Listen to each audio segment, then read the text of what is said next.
का स्वागत है। आइए हम अपना लेक्चर कंटिन्यू करते हैं करंट इलेक्ट्रिसिटी पे। तो आज का टॉपिक है effect of temperature on resistance.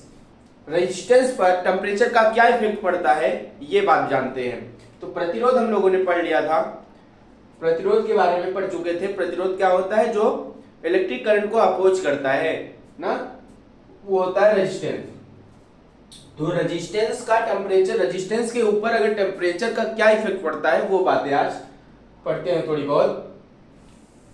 तो देखिए क्या इफेक्ट होता है। Effect of temperature on resistance लिखा गया है the resistance of a substance at temperature T is. तो मान लीजिए अगर किसी वस्तु पर, किसी भी कंडक्टर पर टेम्परेचर T दिया गया हो तो रेजिस्टेंस के लिए फार्मूला टेम्परेचर इफेक्ट ये बनता है RT equal to R naught 1 plus alpha T. तो यहाँ पर RT R नॉट और अल्फा क्या है ये लिखा गया है। R नॉट है रेजिस्टेंस ऑफ 0 डिग्री, तो R नॉट है रेजिस्टेंस ऑफ 0 डिग्री, 0 डिग्री पर रेजिस्टेंस, और अल्फा क्या है? Temperature coefficient resistance. तो ये जो है अल्फा, ये क्या है? ये है टेम्परेचर कोएफिशिएंट, एक नियतांक है। और RT क्या है? RT हमारा रेजिस्टेंस है। टेम्परेचर कुछ भी हो सकता है, कितना भी डिग्री, तो 30 डिग्री सेल्सियस मान चलिए। तो मेटल के लिए क्या टेम्परेचर का क्या इफेक्ट पड़ता है? मेटल हो अगर तो the value of alpha is the positive, therefore the resistance of metal increase when we rise temperature. तो अल्फा का मान मेटल के लिए बढ़ता जाता है। The value of alpha is the positive, therefore the resistance of the metal increase we rise temperature. तो जैसे जैसे मेटल में क्या होगा, इलेक्ट्रिक पास करेगी, रेजिस्टेंस उसको अपोज करेगा, तो वो पॉजिटिव साइड में जाएगी। किस साइड में? तो positive. The resistance of metal increase with the rise temperature. जैसे जैसे टेम्परेचर बढ़ेगा वैसे वैसे अल्फा का मान बढ़ता जाएगा। ये होता है मेटल के लिए। अब देखते हैं इंसुलेटर और सेमीकंडक्टर के लिए क्या बात होती है। The value of alpha is the negative, therefore the resistance decrease we rise the temperature. तो ये जो सेमीकंडक्टर होता है और इंसुलेटर होता है उसमें अल्फा का मान नेगेटिव साइड होता है, यानी कि घटता जाता है, डिक्रीज होता है। ये बात लिखिए, the value of alpha is negative, therefore the resistance decrease we rise the temperature. तो अल्फा का मान घटता जाता है। अब देखते हैं फॉर ऑलवेज। तो हमेशा एक बात ये कंफर्म होती है कि हमेशा अगर रेजिस्टेंस की बात करें, उसके इफेक्ट की, टेम्परेचर की, the value of alpha is very small and it is different at different temperature. इसका सीधे सीधे कहने का मतलब है अल्फा का मान अलग अलग कंडक्टर में अलग, इंसुलेटर में अलग होता है, इंसुलेटर में अलग होता है, सेमीकंडक्टर में अलग होता है, और हमारे मेटल में अलग अलग अल्फा का मान बदलता रहता है। मेटल में अल्फा का मान पॉजिटिव साइड होता है, बढ़ता रहता है, और सेमीकंडक्टर इंसुलेटर में अल्फा का मान नेगेटिव रहता है, वो क्या होता है? घटता जाता है, डिक्रीज होता जाता है फॉर ऑलवेज। और हमेशा हम कह सकते हैं अगर ये दोनों की बात लेके चले तो एक एवरेज वैल्यू लेके चले तो अल्फा का मान हमेशा क्या होता है? घटता बढ़ता रहता है। अब आइए जानते हैं drift velocity of free electron. Drift velocity क्या होती है फ्री इलेक्ट्रॉन की, इसके बारे में जानते हैं। तो ड्रिफ्ट वेलोसिटी क्या चीज है? तो पहली बात thermal velocity of free electron. Thermal माने उष्मीय, उष्मीय वेग। उष्मीय वेग क्या होता है किसी भी फ्री इलेक्ट्रॉन का, ये जानते हैं। तो लिखा गया है in a conducting body there are number of free electron, they moves just like gaseous molecules move in gas, those velocity by the electron moves is called thermal velocity।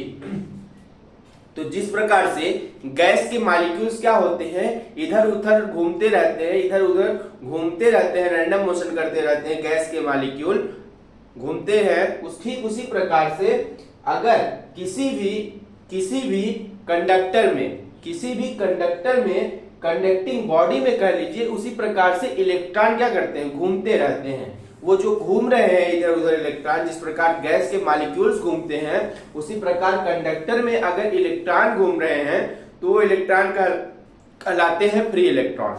वो क्या कहलाते हैं? Free electron. और ये जो motion कर रहे हैं, जो ये कंडक्टिंग बॉडी में जो इलेक्ट्रॉन मूव कर रहे हैं, वो मूविंग क्या कहलाती है? Thermal velocity. तो वो कहलाती है थर्मल वेलोसिटी। ये बात कंफर्म हुई। आइए इसको इरेज करते हैं, अब आगे पढ़ते हैं। इसको इरेज करते हैं और अगली बात जानते हैं।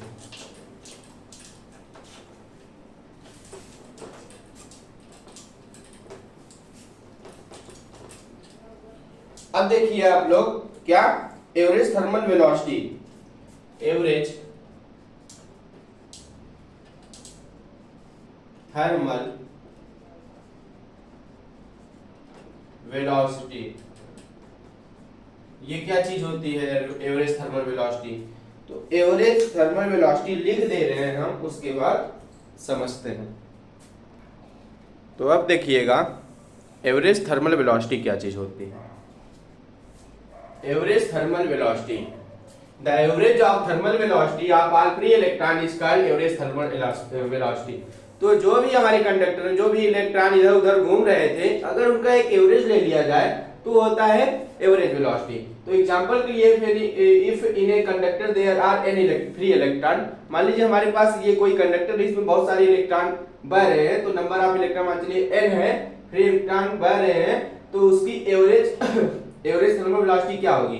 तो u क्या है? एवरेज थर्मल वेलोसिटी है, तो u1 u2 u2 जितने भी फ्री इलेक्ट्रॉन बह रहे हैं उनका योग कर दीजिए, प्लस कितने बार है वो कर दीजिए अपॉन में n, तो इस फार्मूले से एवरेज थर्मल वेलोसिटी निकल जाएगी।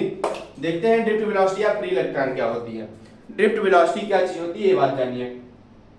The average velocity with the which of the under the influence of electric field applied across the conductor is called the drift velocity of free electron. हाँ, जिसके average velocity जिसके अंतर्गत apply की जाती है। तो देखिए the average velocity with which the free electron get drift toward the positive end of the conductor under the influence of electric field applied।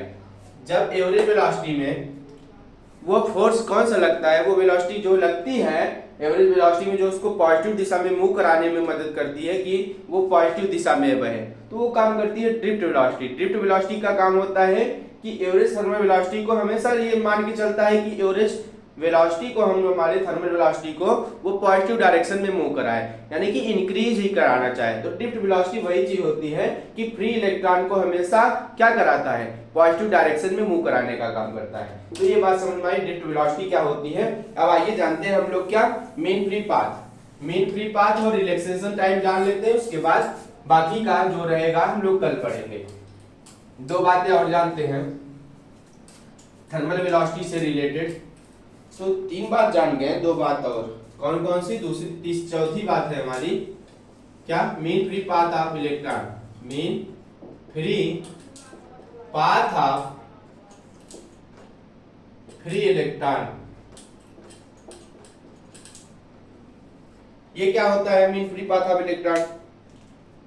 The distance travel by free electron, the distance travel by free electron. ये electron का sign है, ये लिख के ऊपर minus. Free electron between two successive collision, between two successive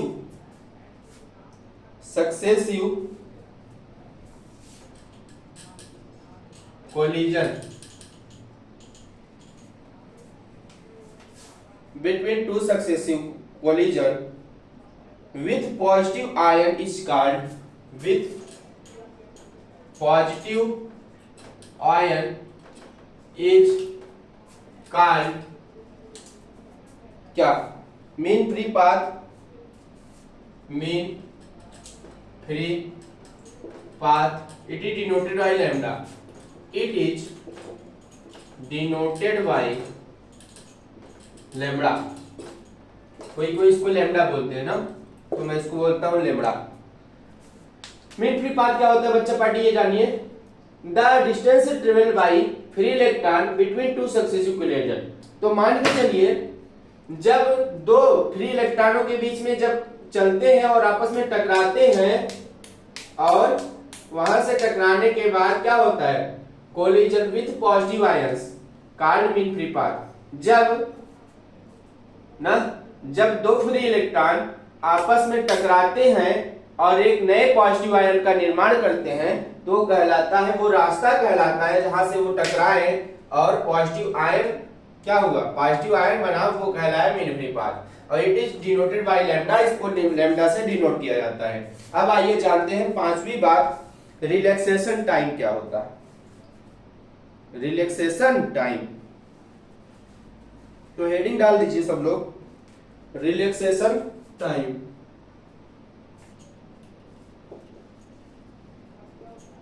relaxation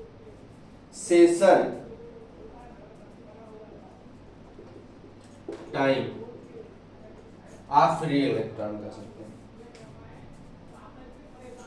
लिखिए ये क्या चीज होता है relaxation time of free electron. तो ये होता है the time taken between the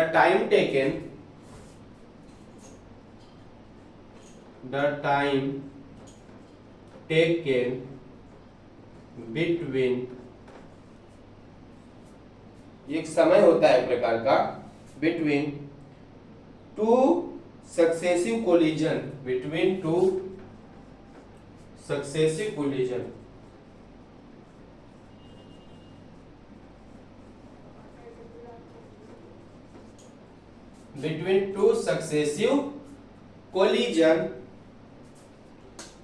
is called relaxation time. Is called relaxation time. It is denoted by tau. Time it is denoted by tau. Tau का symbol it is denoted by tau.